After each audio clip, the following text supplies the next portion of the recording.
अस्सलाम वालेकुम। Khayaban mix martial art MMA road की जानिब से हस्बे वादा अपने स्पेशल प्रीव्यू वीडियो को लेकर आपकी खिदमत में हाजिर हैं। मेरे साथ मेरे हद अजीज़, मेरे सीनियर एक्सपर्ट आसिफ भाई मौजूद हैं। लास्ट टाइम भी हमारी वीडियो में आसिफ भाई हमारे साथ थे। तो आसिफ भाई कैसे जनाब, आज आप?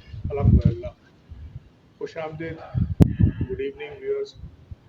आज हम बैठे हैं जो कल एक इम्पोर्टेंट फाइट होने वाली है परसों 264, जो कि वन वन वन ईच के हिसाब से जो है बैरियर और मैकग्रेगर के दरमियान टाई हुआ है। और ये फैसला साबित होगी इन दोनों की कि इनमें ज़बरदस्त कौन है। तो ख़ास असल में ये कई एस्पेक्ट से ये बड़ी इम्पोर्टेंट फाइट है। अब टॉप ऑफ ऑल सबसे पहले तो जो इन UFC की जो एक टाइमलाइन है राइवलरीज की, फिर स्पेशली ट्रायोलॉजीज की, जी हाँ। तो जो स्टेट्स बता रहे हैं पेपर व्यू बाइस की जो औसत है उसके हिसाब से इसमें कोई शक नहीं, इस फाइट के करीब भी कोई दूसरी फाइट नहीं। बिला मुकाबला गैर ये fight UFC pay per view history की सबसे टॉप ट्रायोलॉजी है। हबीब वर्सेस मैकग्रेगर से भी ज्यादा। हबीब वर्सेस मैकग्रेगर फकत एक फाइट थी, वन ऑफ इवेंट था वो। ये ट्रायोलॉजी है, ये दोनों ट्रायोलॉजी से है, पहले दो बार लड़ चुके हैं, तीसरी बार लड़ने जा रहे हैं। तो ट्रायोलॉजी जिन फाइटर्स की नोगेरा वगैरह और कोटोर, चक लिटेल, इन लोगों की ट्रायोलॉजीज बहुत मशहूर हुआ करती थी। और ये बड़े अरसे बाद आज जाके एक ऐसी फाइट आई है जिसमें ट्रायोलॉजी का पेपर व्यू बाय फैक्टर बहुत ज्यादा। हाँ, पहले असल में जिस वक्त आप चक्लेटर वगैरह की बात करें, जिस जमाने में 2006, 7, 8 क्वांटम ऑफ फाइटर्स इतना नहीं था, तो उसमें ट्रायोलॉजीज चलती रहती थी। लियोटो मचीडा की चल रही है अपनी, शोगन रोआ की चल रही है,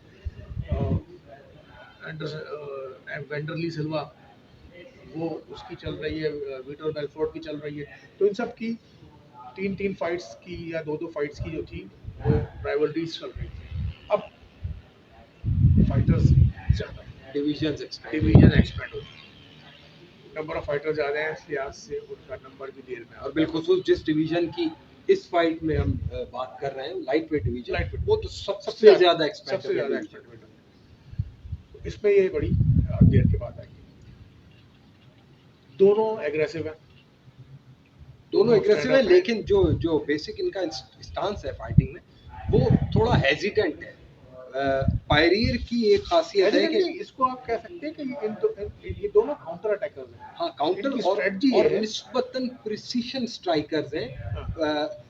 इन टर्म्स ऑफ वॉल्यूम पायरियर बहुत ऑब्वियसली, जब इसके जो ऑफिशियल स्टेट्स हैं पायरियर के, वो बताते हैं कमो बेश 7 सिग्निफिकेंट स्ट्राइक्स पर मिनट का एवरेज है, जो कि UFC के लाइट वेट डिवीजन में सिवाय गेल्विन मेलार्ड और जस्टिन गेची के प्रोबेबली कोई चौथा और नहीं है जो 7 घूसे फी मिनट और सातों घूसे जो मकाम पे लैंड कर रहे हैं। तो इट्स अ बिग डील। लेकिन स्टिल ये इन दोनों फाइटर्स का रुझान है कि प्रिसिशन स्ट्राइक करते हैं, कम स्ट्राइक लेकिन पूरा काम जिस स्ट्राइक में अंधाधुंध नहीं घुसते। एग्जैक्टली अंधाधुंध। बिलखुसूस मैकग्रेगर तो बहुत ही प्रिसाइज स्ट्राइकिंग की तरफ, तकरीबन 4.5 सिग्निफिकेंट स्ट्राइक पर मिनट की इसकी औसत है, जो कि पायरियर से कम हो बेश 3 सिग्निफिकेंट स्ट्राइक्स पर मिनट कम है। जी, खासा 25 मिनट गुजारने होते हैं आपको एक टाइटल फाइट के लिए। आपको 25 मिनट के लिए अपनी गैस कंटेन करके रखनी होती है, जो कि आपने 25 मिनट अगर वो है तो आपने अपनी स्टेमिना कंटेन करके रखना है। अगर आपने शुरू के 2 राउंड्स में ही धड़ाम लूज करके गैस आउट कर लिया अपने आप को, तो फिर आप 3 राउंड्स कैसे गुजारेंगे। ये दोनों प्लेयर ऐसे हैं जो कि अपनी जिंदगी में 2 या 3 5 राउंड फाइट लड़ चुके हैं। पायरियर खासा नाम रखते हैं, खासा मौका रखते हैं, और वाज़ेह एक ना खत्म होने वाला एक अनथक किस्म का गैस टैंक है पायरियर का पिछली कई फाइट से उनका। अलबत्ता मैकग्रेगर का मामला इससे अक्सर मुख्तलिफ है। पिछली अपनी कमोबेश 3 फाइट्स में वाज़ेह तौर पर गैस आउट होते हुए नजर आ रहा है। बिल्कुल, उसका जो स्टाइल है, और देखिए मैकग्रेगर बेसिकली, मैं अपनी नज़र में ये समझता हूँ कि यूएफसी को अपना मटेरियल बेचने के लिए एक हीरो चाहिए होता है और एक विलन चाहिए। बिल्कुल ऐसा है। There should be a story, there should always be a story. Big mouth, bluntly बोल देने वाला, किसी किस्म की भी मतलब है कि उसके सरफिरा तमीज तहजीब नहीं है। दूसरी तरफ कोरियन इंतहाई सब में से इंतहाई महज़ब, कैची की तरह, बिल्कुल जिस तरह बिल्कुल ऐसा ही है। दूसरी तरफ गुड फाइट फाउंडेशन पायरियर की एक फलाही तंजीम है जो दुनिया में कई मकामात पर इंसानी हमदर्दी की बुनियादों पर कई अच्छे उमूर, कई कार्य खैर अंजाम दे रही है। अफ्रीका के अंदर स्कूल्स हैं, हॉस्पिटल, डिस्पेंसरीज, उसके ऊपर काफी काम कर रहा है। बल्कि अपनी जब हबीब ने अपनी फाइट में जो है चैरिटी भी उसको जो करी थी कि जो बड़ा मशहूर टी शर्ट पहन करके उसने कहा था मैं इसको, मेरा ख्याल है कि शायद कोई $1 लाख के लगभग में वो फरोख्त हुई थी। और वो सारी की सारी अच्छा, चैरिटी का वादा मैकग्रेगर ने भी किया और आपको लेकिन हाँ वो लेकिन वादा ही क्या जो वफा हो जाए। बाद में बड़ी सख्त नोट्स के ऊपर दोनों के दरमियान तलखनामी भी हुई और उनको जो है वो ये कहा गया कि आपने नहीं देने पैसे तो रहने। खैर वो चीज़ भी साथ में चल रही है। अच्छा, कलामी का पहलू यहाँ आसिफ भाई ने अच्छा, क्योंकि जब मैकग्रेगर की बात आएगी तो जुगत, चुटकुले और हरीफ की सरे बाजार पगड़ी उतारने में जितना कमाल मैकग्रेगर को हासिल है, मेरा ख्याल है कि कोई और फाइटर उनके करीब नहीं पहुंचता इस मामले में। और अब की बार भी दूसरी जो इनकी फाइट थी UFC 257 में, काफ़ी मोहतात और काफ़ी तहजीब याफ्ता रवैया दोनों जानिब से दिखाया था। फाइट होने के बाद मामला फिर कुछ अलग रुख इख्तियार कर गए थे और आहिस्ता आहिस्ता दोनों के दरमियान तल्खी वाज़ेह तौर पे नजर आने लगी थी। लेकिन अब की बार पायरियर ने माफ़ कीजिएगा, मैकग्रेगर ने अभी ही से किसी खातिर में ना लाते हुए बड़े सख्त किस्म के, रकीक किस्म के हमले किए हैं पायरियर पे, जिसमें से आखिरी हमला उन्होंने सारी दुनिया के सामने पायरियर की जोजा की जानिब से भेजी गई फ्रेंड रिक्वेस्ट पब्लिक को दिखा के उन्होंने, लेकिन बहरहाल जिस सोसाइटी, जिस मामले में वो हैं, स्पोर्ट्समैन हैं, पब्लिक फिगर्स हैं, अपनी ज़ाती हैसियत से ज़्यादा आवाम की प्रॉपर्टी समझे जाते हैं। तो ये अमाल, फ्रेंड रिक्वेस्ट भेजना, बिलखुसूस प्रोफेशनल फाइटर जब आप पहले रब्ता कर चुके हो, आपके दरमियान चैरिटी की हद तक बात हो रही हो, तो ये इतनी कोई मायूब बात नहीं है।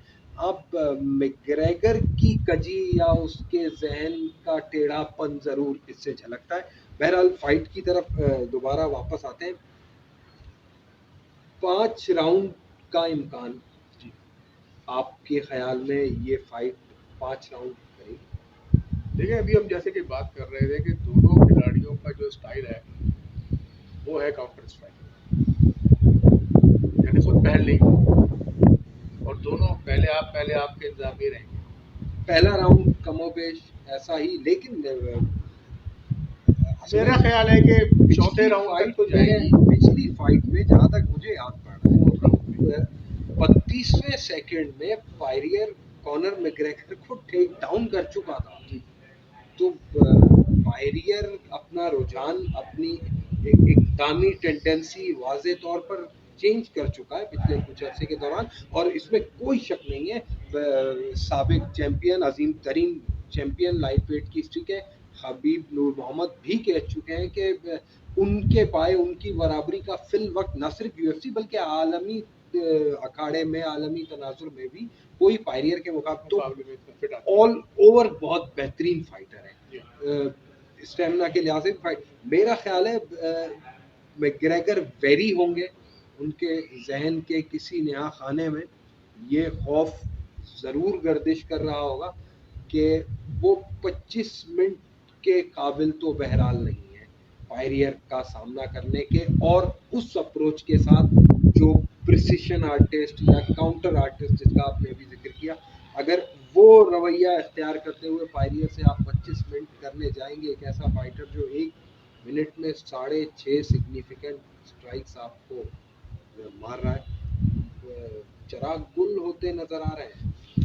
मेरा भी ये ख्याल है कि मैकग्रेगर के चांसेस इसमें कम है। इसकी वजह ये है कि इसने वेट स्विच किया, इसके भी इम्पैक्ट्स होते हैं। ये वेल्टर में गया था, फिर कट डाउन किया है और लाइट में आया। इस तमाम चीज़ों के इम्पैक्ट्स, इनकी फटीग्स, ये एक साइड इफेक्ट के तौर के ऊपर आपकी परफॉर्मेंस के साथ चिपक जाए। इसीलिए आपका रवैया बन जाती है। हाँ, इसीलिए प्लेयर्स वेट कैटेगरी स्विच करने में कतराते हैं, क्योंकि हर फाइटर की एक अपनी मेथोडोलॉजी होती है, एक तरीका नेचुरल बॉडी वेट होता है, नेचुरल फिटनेस एक उसका अपना वो होता है। आज़ा की मसल मेमोरी और एक तसलसल होता है, जो उमूर आप पिछली फाइट में अंजाम दे चुके हैं और वो उमूर आपके लिए कारगर साबित हुए हैं, तो आपकी अतुल इम्कान कोशिश यही होती है कि अगली बार भी वही उमूर, वही अमाल या उनका कुछ मजीद इर्तका याफ्ता वर्जन पेश किया जाए। टेस्टेड चीज़ें जिन पे एतमाद हो, काबिल भरोसा जो आपके टूल्स होते हैं, वही आप इस्तेमाल करने जाते हैं। एक चीज़ जो मैं सोच रहा था, लास्ट टाइम पिछली फाइट में लेग किक्स थी पायरियर की, जिन्होंने असल किरदार अदा किया और फाइट को वाज़ेह कर दिया कि फाइट कहीं और चलने वाली नहीं है। अब की बार as a very well rounded और दुनिया के मायानाज और घाट घाट का पानी पिए हुए फाइटर के तौर पे मैकग्रेगर आपको उन लेग किक्स के खिलाफ क्या क्या तर्ज अमल, क्या तब्दीली अपने अंदाज में अख्तियार करते हुए दिखाई दे रहा है? देखिए, मेरा ये ख्याल ये है कि मैकग्रेगर बेसिकली बहुत अच्छा लेग चेक करते हैं, ठीक है। और ये एक उनकी, चूँकि वो स्ट्राइकर बेस्ड हैं, तो स्ट्राइकर जो है वो चारों से लड़ता है।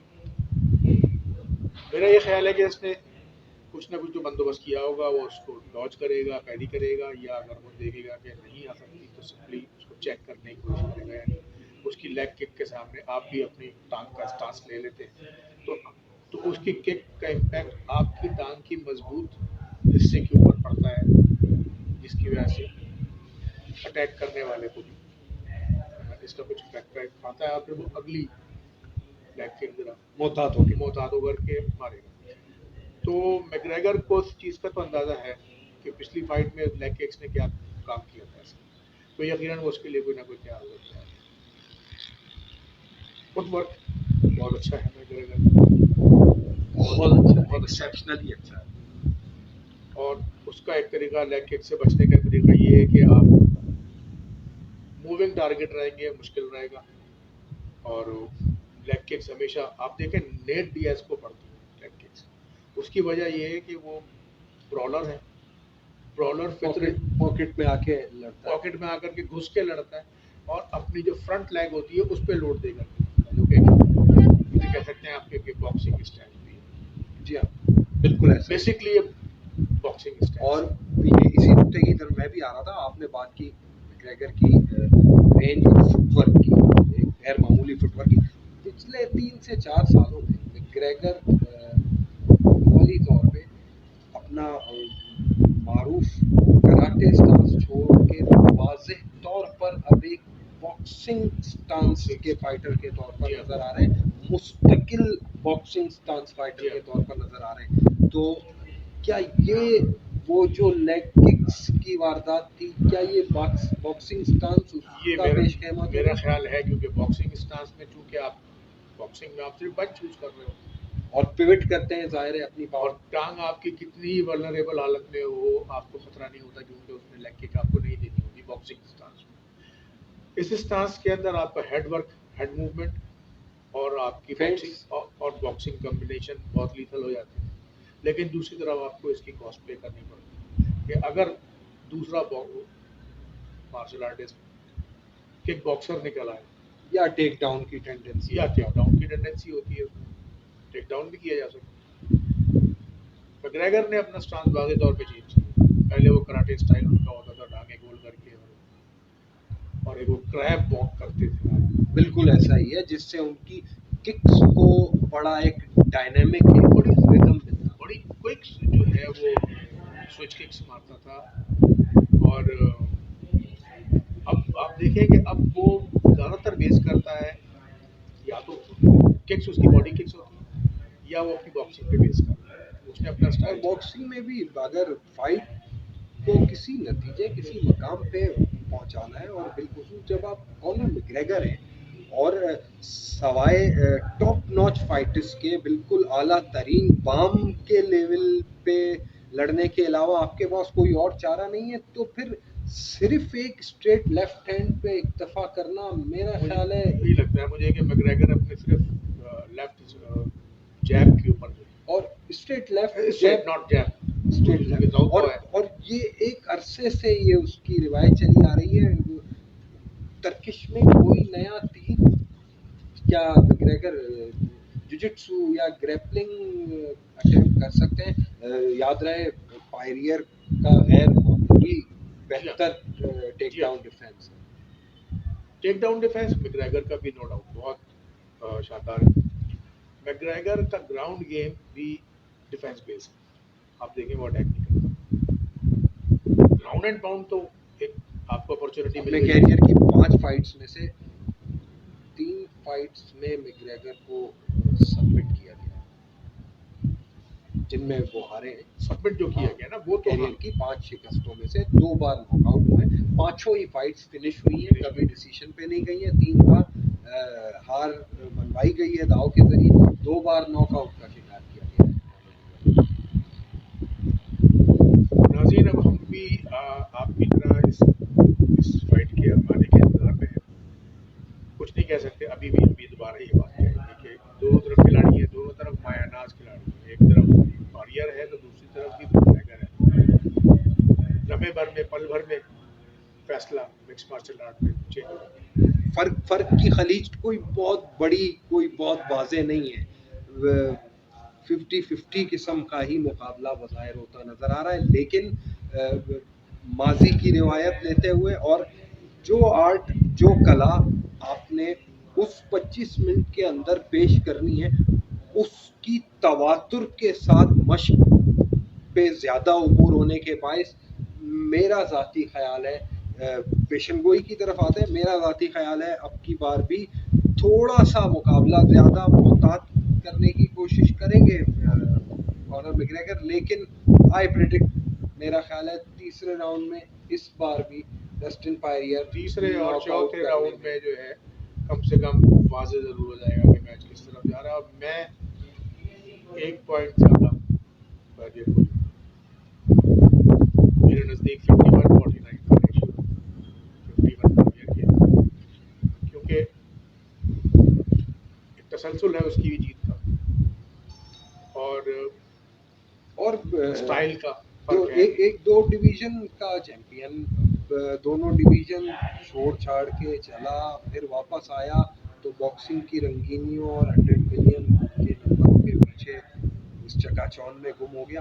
कोई वजह, कोई इश्तिहा, कोई भूख नजर नहीं आती, कोई लगन नजर नहीं आती मैग्रेगर की मेंटालिटी के पीछे, जबकि पायरियर इंटरम टाइटल जीता, बदकिस्मती से हबीब नूर मोहम्मद ने उसको जेर किया, उसके बाद जानबूझ के और एलानिया बरमला उसने कहा कि अब वो कैरियर के उस मोड़ पे है कि जब वो फाइटर के साथ साथ एक बाप भी है, एक शौहर भी है और एक फलाई तंजीम का सरबराह भी है, तो उसने फौकियत दी मनी प्राइस फाइट को कॉनर मैग्रेगर को, और साथ ही उसने ये भी कहा कि वो अपनी ज़ात पे जुआ खेलना, अपनी ज़ात पे चांस लेना, रिस्क लेना पसंद करता है, क्योंकि एक फाइटर का यही अंदाज होता है, और उसे यकीन था कि वो कॉनर मैग्रेगर को दोबारा जेर करने में कामयाब हो जाएगा, तभी उसने चार्ल्स ओलिवेरा के खिलाफ टाइटल फाइट रद्द की थी और पहले कॉनर मैग्रेगर से फाइट करने का इरादा किया। तो माजरत आपकी बात काट के मैंने नहीं, मैं भी बिल्कुल इसी तरह भी जा रहा था कि पायरियर के एक पास वाज़े मकसद, पायरियर एक के वाज़े पास कन्विक्शन नजर आती है, कुछ ज्यादा तीर हैं उसकी तर्किश में, ज़्यादा ऑलराउंड है, वर्सटाइल है, खेल के हर पहलू से बेहतर है। और एक प्रेडिक्शन तो हम एक दे दी, जो एक स्पॉइलर है, मेरा ख्याल है अब की बार जो जो वन लाइनर होगा इस फाइट का, वो पायरियर की ग्रैपलिंग होने जा रही है। हो सकता है, बिल्कुल मैं इख्तलाफ नहीं कर सकता। क्योंकि कहीं कहीं मेरा लाशऊर मुझे बता रहा है कि मैग्रेगर रेंज में आने से बच के मोहतात होके अपनी किक्स पे ज़्यादा रिलाई करके फाइट करने की कोशिश करेंगे। पिछली फाइट में यही अंदाज, यही मोड पायरियर इख्तियार कर चुके हैं, तो यकीनन एक कदम आगे होंगे। और इन बिटवीन, जैसे अभी हमने कुछ ही देर पहले अर्ज किया कि जब कोई फाइटर हैवी पुश किक्स पे रिलाई कर रहा होता है, फिर काउंटर और टेक डाउन का अमल दखल मुखालिफ की जानिब से बहुत ज़्यादा बढ़ जाता है। तो बज़ाहिर मुझे नज़र आ रहा है, मेरा विजदान पायरियर को ग्रैपलिंग करते हुए और कॉनर मैग्रेगर को सबमिशन के जरिए जेल करते हुए। आप क्या कहते हैं? कुछ भी हो सकता है। मेरा भी अंदाजा बात है कि देखें, जाहिर है कि पारियर का बहुत अच्छा ग्राउंड गेम है, पारियर बहुत अच्छे सबमिशन आर्टिस्ट हैं। पिछली फाइट्स के मुकाबले में अब दोनों अपनी स्ट्रेटजी चेंज कर रहे हैं, दोनों एक दूसरे को रीड कर रहे हैं, दोनों एक दूसरे के जिम में होने वाली एक्सरसाइजेस को रीड कर रहे हैं, ड्रिल्स का बिल्कुल हिसाब शुमार रखेंगे, सब कुछ रखेंगे। तो लिहाजा अब वो चांस नहीं होगा दोनों इसमें। हमको इस फाइट में हमको टेक्निकली कुछ ना कुछ फर्क देखने को मिलेगा। कुछ अनप्रेडिक्टेबिलिटी का पहलू आप बता रहे हैं, टर्किश में कोई नया तीर, कोई नया चौका देने वाला पहलू दोनों फाइटर्स या कमोबेश कॉनर मैग्रेगर को लाजिमन दिखाना पड़ेगा अगर वो नतीजे के खाने में कुछ। और दूसरी ये कि अब कॉनर मैग्रेगर के अकाउंट में अब हार जाने वाली फाइट्स बची नहीं है। सारे कहते हैं ना, ये गलती की गुंजाइश रिश्ता। तो अब इस लेवल के ऊपर आने के बाद जब आप 4 या 5 फाइट्स यूएफसी की टाइटल फाइट्स हार चुके हो, उस लेवल की, यानी 5 राउंड्स हार चुके हो, तो उसका मतलब होता है कि आप 6 दांत की दीवार पढ़ लेना चाहिए। तो ये सोचते हुए भी मेरा ख्याल है कि मैग्रेगर कुछ दिखाएगा। इन्हीं नोट्स के साथ मेरा ख्याल है ये गुफ्तगू आसिफ भाई का बहुत बहुत शुक्रिया, हाज़रीन आपका शुक्रिया, आपने पजीराई की, आपका फीडबैक हमें मिलता है जिसकी बुनियाद पे हम अपना आगे का लायबल तय करते हैं, कुछ हौसले की मिकदार हमारे अंदर बढ़ जाती है। तो इस वीडियो के हवाले से आपकी राय क्या रही, इस फाइट के मुताबिक आप क्या जानते हैं, क्या कहना चाहते हैं, कमेंट्स कीजिएगा, वीडियो को लाइक कीजिएगा, पेज को फॉलो कीजिएगा, और आइंदा के मुतालिक आप किसी फाइट में अगर दिलचस्पी रखते हैं तो हमें बताइएगा, हम ज़रूर उस फाइट से मुतालिक सीधा जो मालूमात या जो भी पेशकश हो सके वो आपके करेंगे। फिलवक्त के लिए इतना काफ़ी, अपना बहुत ख्याल रखिएगा, हैवान मिक्स मार्शल आर्ट की जानिब से। अल्लाह।